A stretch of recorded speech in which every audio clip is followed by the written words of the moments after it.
प्रसंग पर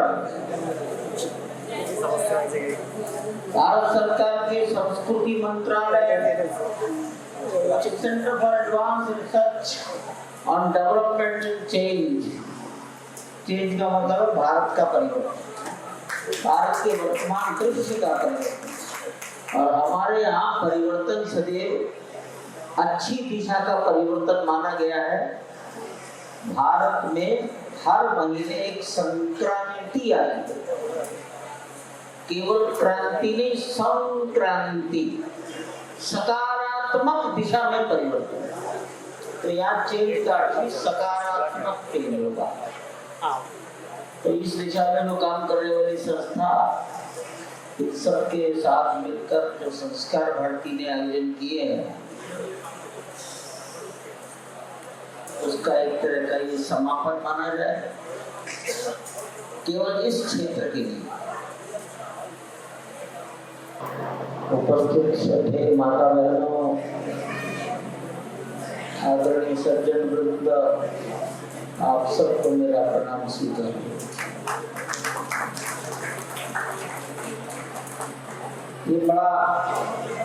ये कार्यक्रम 1947 15 अगस्त को 75 साल,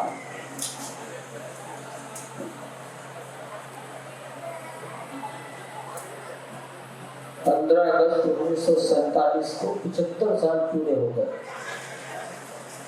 15 अगस्त 2022 से अब 23 आने वाला। ये कितना अद्भुत विचार निकला कि देश में हजारों स्थानों पर छोटे बड़े कार्यक्रम हुए और अज्ञात नहीं, आज की पीढ़ी के लिए अज्ञात। शायद जिन जिन को यहाँ नाम पुकारा गया, उनके परिवारों ने क्या किया है, अनेकों लोगों ने कभी सुना ही नहीं होगा। उनको खोजना, उनका मंच पर सम्मान करना, उनके बारे में बोलना, आज की पीढ़ी को याद दिलाना। अब ये जो बात है, ये किसी को ऐसी लग सकती है कि इसका क्या फायदा है, पुरानी बातें हो गई, पुरानी तो हो गई, ठीक है। क्योंकि हम भी जब राम जन्मभूमि के लिए कुछ बोलते करते थे तो सुनते थे, इतनी पुरानी बातें क्यों उठा रहे हो, 400 साल हो गए, 500 साल हो गए, क्या फायदा है, हम आराम से रह रहे हैं। बात तो ठीक है, और जब कुछ होगा तो आराम में खलल पड़ेगी, बाजार बंद होंगे, जोश में आकर कानून का उल्लंघन होगा तो कानून डंडा चलाएगा। किसी का डंडा हल्का पड़ेगा, किसी का डंडा भारी पड़ेगा। जिसका भारी पड़ जाएगा उसे आप करेंगे अत्याचार। तो काल चक्र है। लेकिन इस दुनिया में एक देश है इजराइल।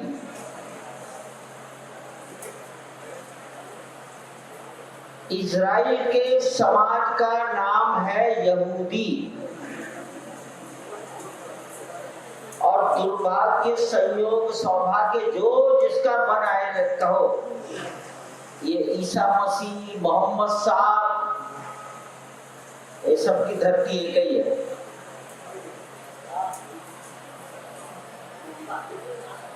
और इस यहूदी समाज को, इनकी भाषा है हिब्रू। इस समाज को अपनी धरती से खदेड़ा गया। जैसे लाहौर, भाटिया जी कहाँ के हैं? मैंने भाटिया नाम सुनते बोल दिया भावलपुर स्टेट। पूछ लीजिए भावलपुर के होंगे। मुल्तान भावलपुर स्टेट खदेड़े गए, जान बचाकर भागना पड़ा। ये यहूदी समाज भी दुनिया में फैल गया, जहां जिसको जीवन मिला। बंबई में भी आकर बसे,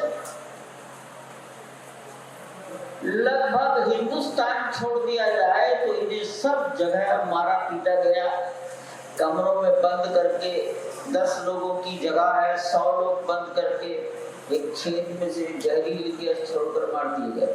इनके साथ हुआ है। लेकिन जब ये दो यहूदी आपस में कहीं मिलते थे, किसी प्रसंग में पत्राचार करते थे, तो लिखते थे अगली बार यरूशलेम में मिलेंगे। और ये बातें कब तक बोलते रहे? जब तक यरूशलेम पर कब्जा नहीं हो गया।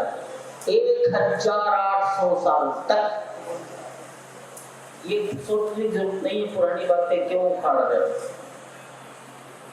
अपने संतानों को याद दिलाना,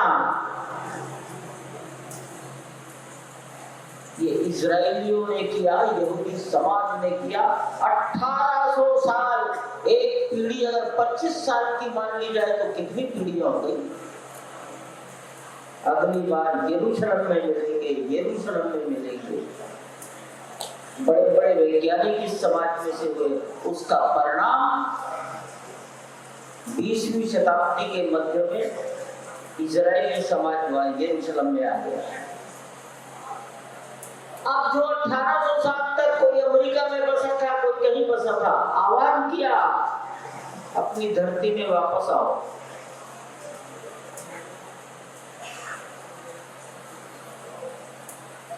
इजराइल की धरती के बारे में जो मैंने पढ़ा है कि वहां जाकर कीचड़ थी या बालू थी। ये दुनिया से दौड़ दौड़ कर गए और जो जिस विषय का ज्ञाता था उन्होंने अपनी उस मिट्टी को स्वर्ग बनाने की कोशिश की, कीचड़ खत्म की, बालू का रेतीलापन खत्म किया। आज वो इजराइल नक्शे में दिखाई नहीं देता। इजराइल कितना लंबा चौड़ा है। दुनिया के मानचित्र पर इजराइल को पहचानना बहुत कठिन है और उसके चारों ओर उसको खा जाने वाले देश है। उसका नाम बोलने की क्या जरूरत है, नक्शे में पढ़ लेना। ये जब चाहता है कान पकड़कर ची बुलवा देता है। 27 देश है लगभग, ये अकेला इजराइल जब चाहता ऐसे कर देता है। अपने देश की रक्षा के लिए, अपनी देश क्या देश मट्टी को ही कहते हैं, भूगोल, उसकी रक्षा के लिए प्रत्येक नागरिक, इसलिए जरूरत है कि इस इतिहास को याद कराए, बारंबार याद कराए।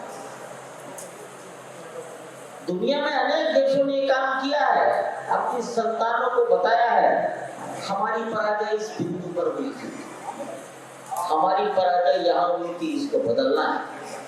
तब बदला जाता है। मेरा निवेदन क्या है,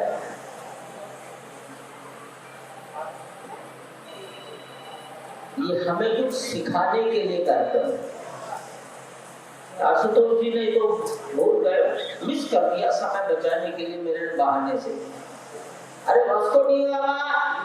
ये कल कह रहे थे अपने साथ क्या लाया, व्यापार करने के नाम पर कुछ सामान लाया, काम कर रहे, लेकिन तोप भी लेकर आया। कल आप यही कह रहे थे ना, अरे पादरी लेकर आया, तो तोप और पादरी का व्यापार से क्या संबंध था? जो सामान व्यापार करने के लिए लाया था वो सामान बिका ही नहीं, उसकी वहां जरूरत ही नहीं।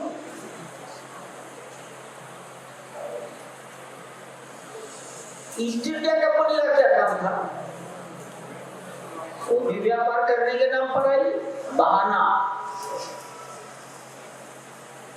व्यापार फैलता चला गया तो इस व्यापार की रक्षा के लिए हमें कुछ सिपाही बनाने की रखी थी, अनुमति दे दो, राजाओं से मांग ली, राजाओं ने दे दी।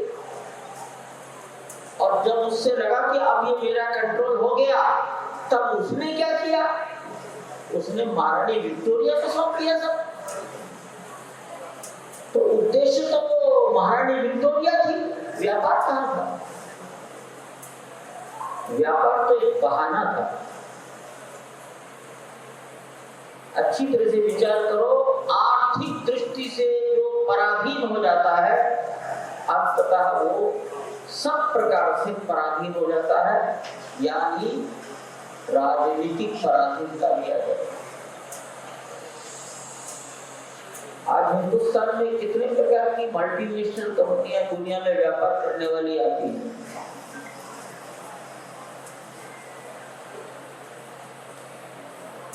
भारत का नवयुवक पढ़ने के लिए काम धंधा करने के लिए दुनिया में जा रहा है, वहां का आकर्षण है, उसमें अच्छा लगता होगा। वो अच्छा लगे ये तो समझ में आती बात, लेकिन वो अच्छा लगते लगते इधर धरती खराब न लगने लगे।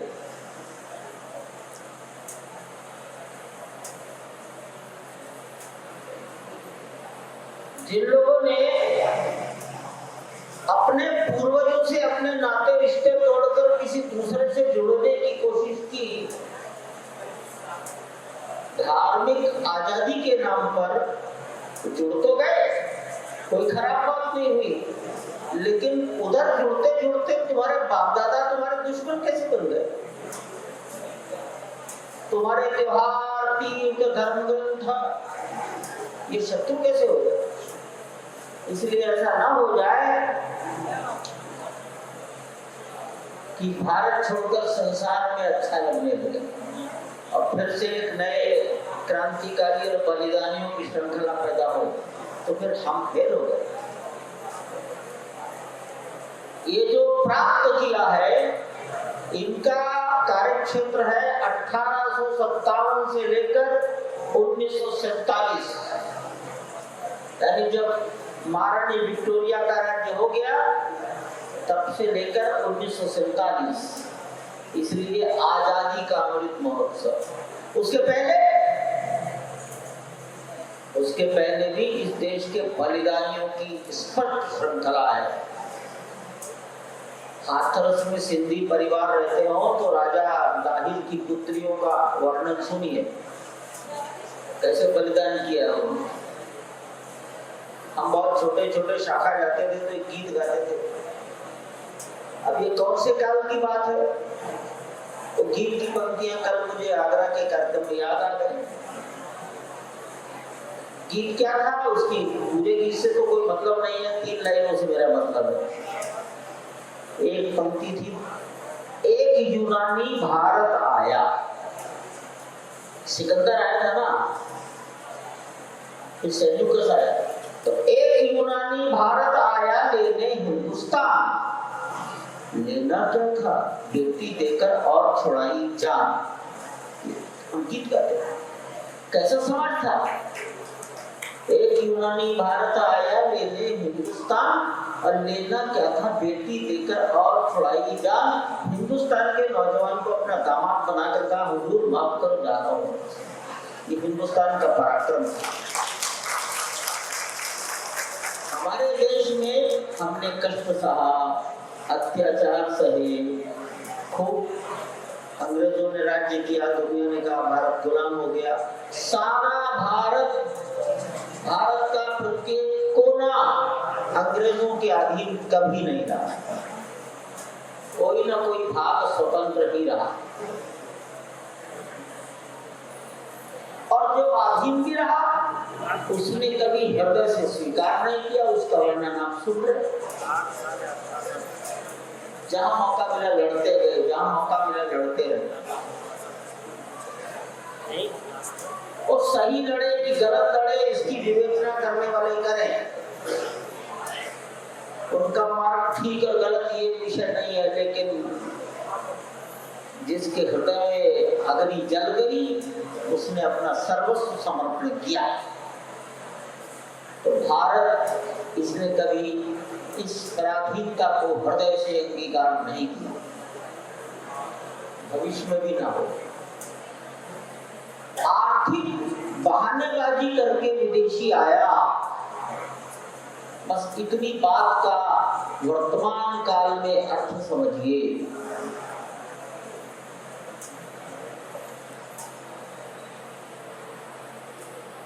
हम जो हमारे साथ अतीत में हो चुका उसको अब हमारे आने वाले वंशज, हमारी आने वाली पीढ़ियां न देखें। मैं अपने कार्यकर्ताओं में जब बात करता हूं तो कहता हूं, एक गलती 8वीं शताब्दी में हुई, सिंध में हुई। उस गलती का परिमार्जन भी हुआ, मेवाड़ के राजाओं ने किया, लेकिन वो सिंध 20वीं शताब्दी से हिंदुस्तान में अलग होकर पाकिस्तान में। गड़बड़ कब हुई? 8वीं शताब्दी। वो सिंध हमसे अलग कब हुआ? 20वीं शताब्दी, 1200 साल के बाद। ऐसी गलती हमारे द्वारा ना हो कि आने वाले 500 साल बाद हमारे खून की संतानें हमको फिर दोष दें। ये व्यापार हमें प्रत्येक क्षण,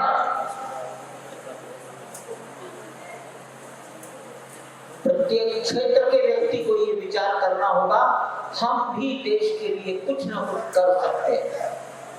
छोटे बच्चे भी करते हैं। स्त्री पुरुष, अमीरी गरीबी, शिक्षित अशिक्षित, गांव शहर, सब कोई अर्थ नहीं। देश का हर नागरिक कर सकता है। और करते समय क्या करना? तो हमारे कोई भी काम ऐसा नहीं हो कि इस हिंदुस्तान की नाक नीची हो जाए। दुनिया के किसी क्षेत्र में भी अगर हम पीछे रहे, कभी हम अनाज में पीछे थे तो अमेरिका से गेहूं आता था।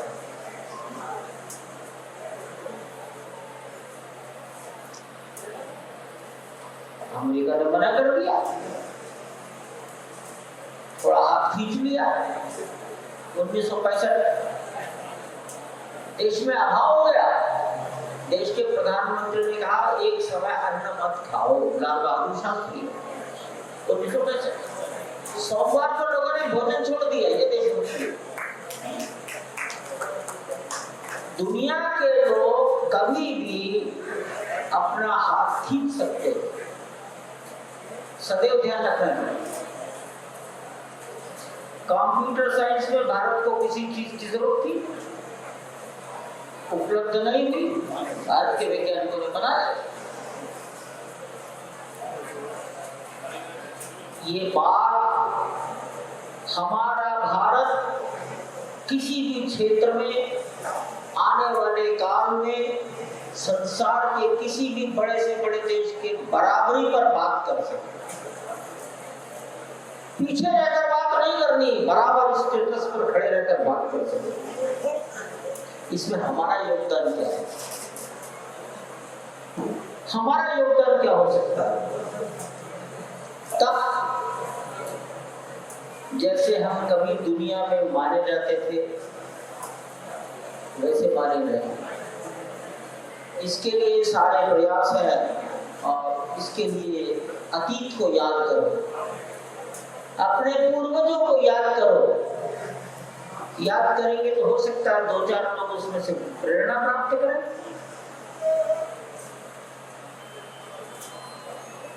प्रेरणा मिल गई किसी एक को, और वही हो सकता है सूरज बनकर सारे संसार को प्रकाशित करे। ये एक बहुत ही अच्छा प्रयास हुआ।